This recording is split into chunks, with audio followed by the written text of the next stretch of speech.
Hi guys, ಎಲ್ರಿಗೂ ನಮಸ್ಕಾರ. ನಾನು ರೋನಂಗ್ ಡೇವಿಡ್. ಸೊ ಇವತ್ತು ವೀಡಿಯೋ ಲೇಟ್ ಆಯಿತು. ಸೊ ಇವತ್ತು ಬೆಳಗ್ಗೆ ಎದ್ದು ರೆಡಿಯಾಗಿ ಶೋರೂಮ್ಗೆ ಹೋಗಬೇಕಾಗಿತ್ತು, ಗಾಡಿ ಸರ್ವಿಸ್ ಕೊಡಬೇಕಿತ್ತು ನಂದು.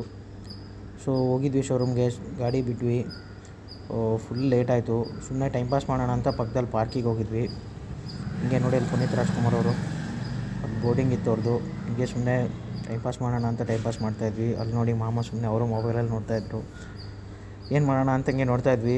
ಒಂದು ಹಿಂಗೆ ಫ್ಯಾಮಿಲಿ ಮ್ಯಾಟ್ರ್ ಆಗಿತ್ತು, ಅದನ್ನು ಕೇಳ್ಕೋತಾ ಕೂತಿದ್ವಿ. ಅದು ಮುಗಿಸ್ಕೊಂಡು ಮತ್ತೆ ಆಮೇಲೆ ರಿಟರ್ನ್ ಶೋರೂಮ್ಗೆ ಹತ್ರ ಹೋದ್ವಿ. ಅಲ್ಲಿ ನೋಡಿದರೆ ಇನ್ನೂ ಬೈಕ್ ಇನ್ನೂ ಕೊಟ್ಟೇ ಇದ್ದಿಲ್ಲ. ಮತ್ತೆ ಹೋಗಿ ಮಾತಾಡಿ ಹೇಳಿ ಕೊಡಿಸಿ ಸುಮ್ಮನೆ ಏನು ಮಾಡೋದು ಅಂತ ಇವೆಲ್ಲ ರೈಡಿಂಗ್ ಗೇರ್ಸು ಎಲ್ಲ ಇವಿದ್ದು ನೋಡ್ಕೊತಾ ಇದ್ದೆ. ಇವೆಲ್ಲ ನೋಡಿಬಿಟ್ಟು ನೆಕ್ಸ್ಟ್ ಮತ್ತೆ ಬೈಕ್ ಸರ್ವಿಸಿಗೆ ಏರಿಸಿದ್ರು, ಚೆಕ್ ಮಾಡಿದೆ. ಅದಾದಮೇಲೆ ಸ್ಪಾರ್ಕ್ ಪ್ಲಗ್ ಹೋಗಿತ್ತು ಅಂತೆ, ಅದನ್ನು ಚೇಂಜ್ ಮಾಡಿಸಿ ಮತ್ತು ಆಮೇಲೆ ವಾಶ್ ಮಾಡಿಸಿ ಫುಲ್ ಡೇನೇ ಅಲ್ಲಿ ಹೋಯಿತು ಅವತ್ತು. ಏನೂ ಇಲ್ಲ, ರಿಟರ್ನ್ ಆದ್ವಿ ಮನೆಗೆ ಅದಾದಮೇಲೆ.